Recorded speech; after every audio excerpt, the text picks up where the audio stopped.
All right. Hey, everybody. This is Zoe Dune, zoedune.com. Trying to work on the lighting here. I know, pretty funny, right? Trying to work on the lighting. Okay. I'm late on this because I just haven't had time to get around to it.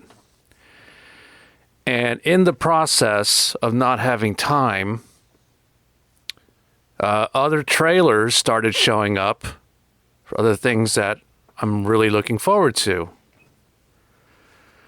So I'm doing a video now to catch up on all of those.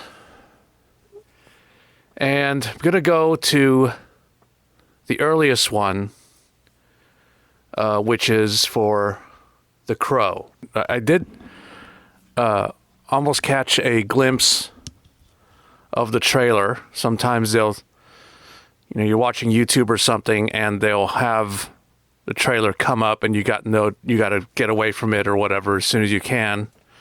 The conversations that were happening when the first images came out were obviously controversial. People were already hating it, attacking it from all sides because it's a remake of the original.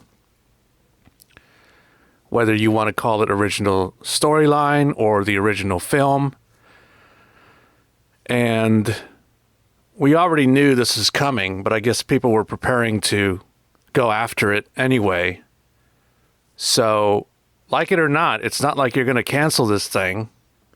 It's coming, and they're either you're going to go see it just to confirm to yourself that it sucks, or you're going to see it so you can say that it sucks, or you're one of the new generation who hasn't seen the original and is either scrambling to see the original film with Brandon Lee before watching this one.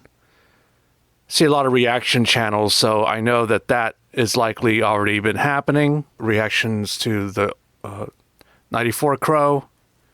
I do want to also say that before that happened, I did get on vinyl the Crow soundtrack. Yeah, here it is. Wait a minute. Grabbed the wrong one.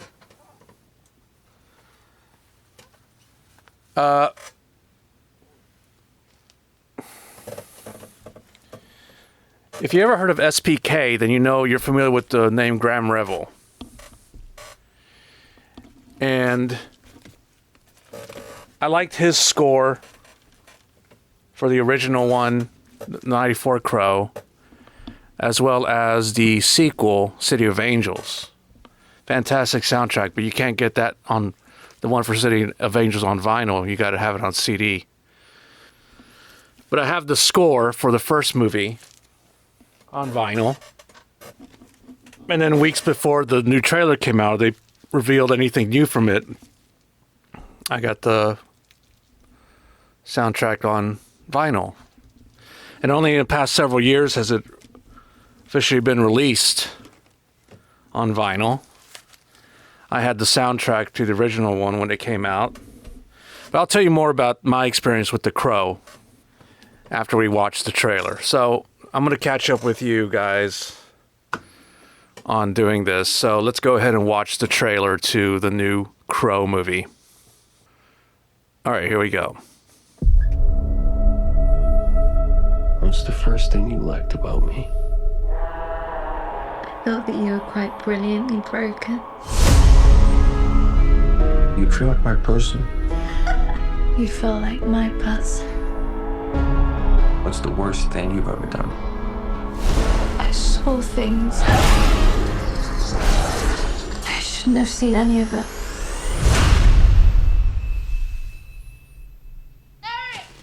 Julie! Julie! Please don't do that!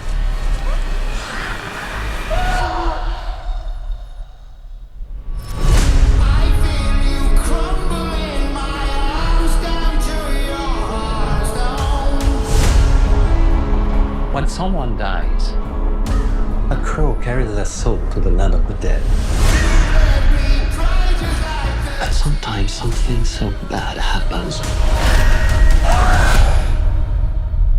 and the soul cannot rest.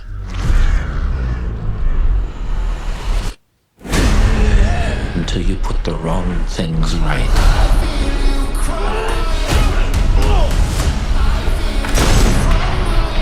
You were given the power of a god.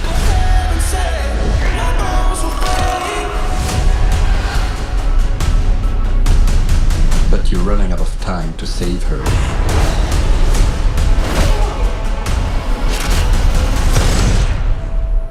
I'm gonna kill them. Every single one of them.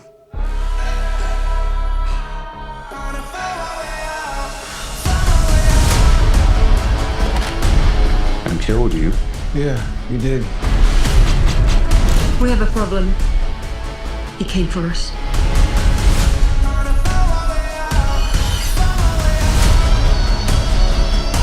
First impulse. Anger.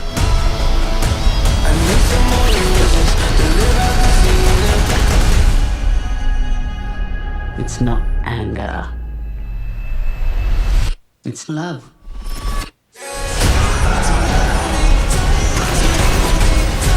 Look at what you've become. You know that love promises only pain.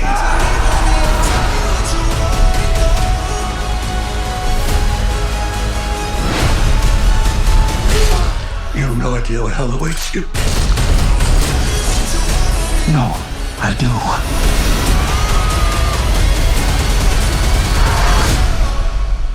How many people have you loved? I'll never be alone.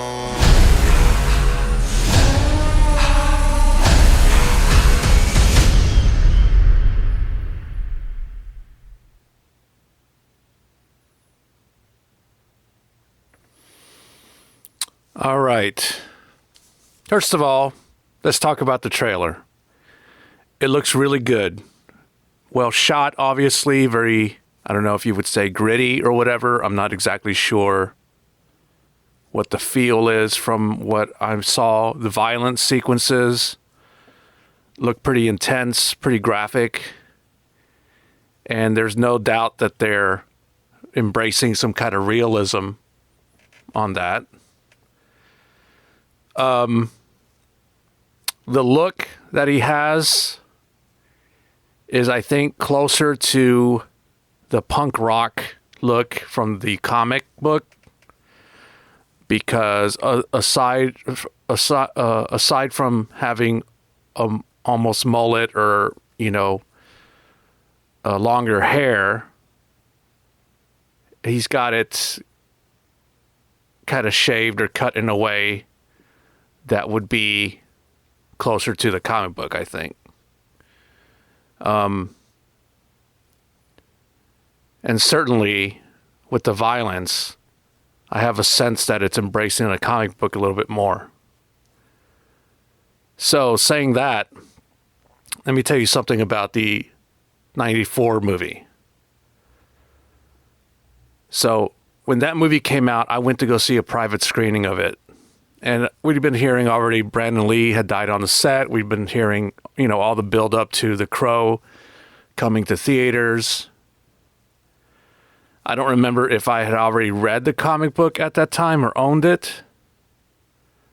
I know that when I went to the comic book store, when they were giving away tickets for the screening, they had it there, or I bought it there. I don't remember, but I think I still have it around here somewhere. I know that I have some of the 3-issue series that has they came out with later on.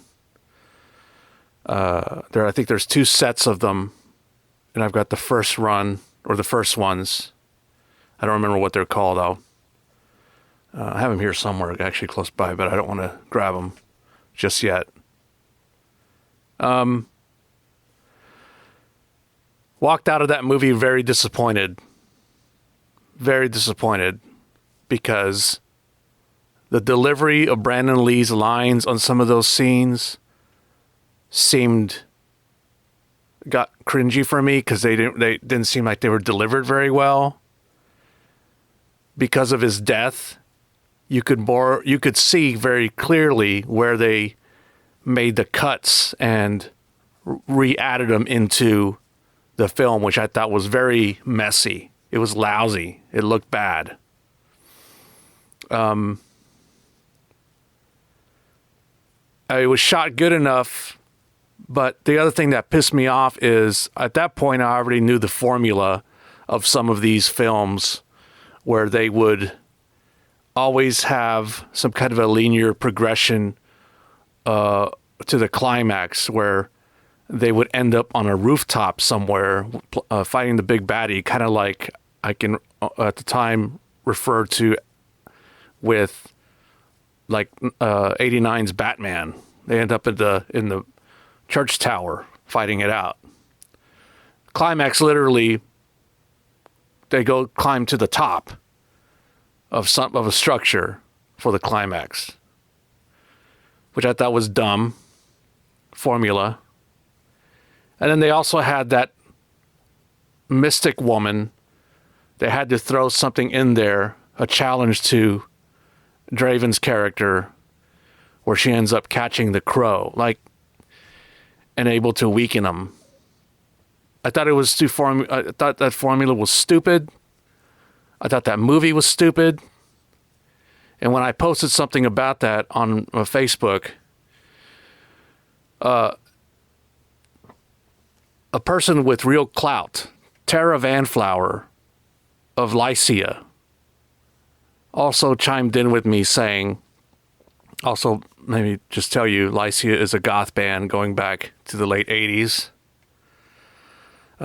So be sure you check that out. If anybody knows anything about what they're talking about, it's Tara Vanflower from Lycia. And she said, yes, I remember it like that too. People were very pissed off about that movie when it came out. That being said, everybody since who's of younger generation than me wasn't there when that fucking happened. You guys didn't see how fucking shitty we felt that movie was. And we're not caught up in the controversy of that at the time. So you don't understand the disappointment, the linear progression of that disappointment, or digression, I guess. Digression, would that be right for this? Opposite? Anyway, it made me feel like Alex Parias he just threw something together in this movie, for that movie, just to get it released. And an extension of this is, I thought it was badly directed. I thought it was just bad. And then later on, when he came out with his next movie, Dark City, I went to go see that in the theater because I'm like, I got to see if it was just a problem with what had happened on the set with Brandon Lee, which is why he had what he had to work with, which was a lot. But I still felt that it was, thrown together hastily. And no, that's just the way he directs. Dark City kind of confirmed that to me. He's got this weird aesthetic that I really haven't gotten used to yet. Those are the only two films. Well, I don't remember what other one he did that I saw recently, but that I wasn't aware he had done. But I don't think it really amped up my liking of his movies. So what I'm saying is all these people getting pissed off about The Crow being remade, the reason this one's going to be better is because nobody fucking died on the set. And they got some actual people who know how to handle some of this material. Fuck the Post Malone shit, whatever. This is the day and time that it's in. And I appreciate it for it. I'm going to enjoy this fucking movie. I know that I'm going to enjoy this movie. People know how to make fucking movies now. All right? So everybody calm down. Everybody calm the fuck down. You're going to be there too. And if you like it, if you enjoy it, then you understand where I'm coming from. Maybe you were there with me with the disappointment that the 94 movie was. Right? For everybody else who didn't experience that, I understand the nostalgia of that movie. I got locked into nostalgia too because, as I said, I saw a private screening on it in the theater. And that's the only time I ever saw it. I only saw it once in the theater. Ever since then, I've seen it on video, or I've got a video cassette here. I mean, I recorded it and everything, and just, I've got the fucking movie. I've got the fucking soundtracks I just showed you. All right? I enjoy it enough, but it's bad. It's a bad fucking movie. So, if you don't agree with that, go fuck yourself, right? Okay.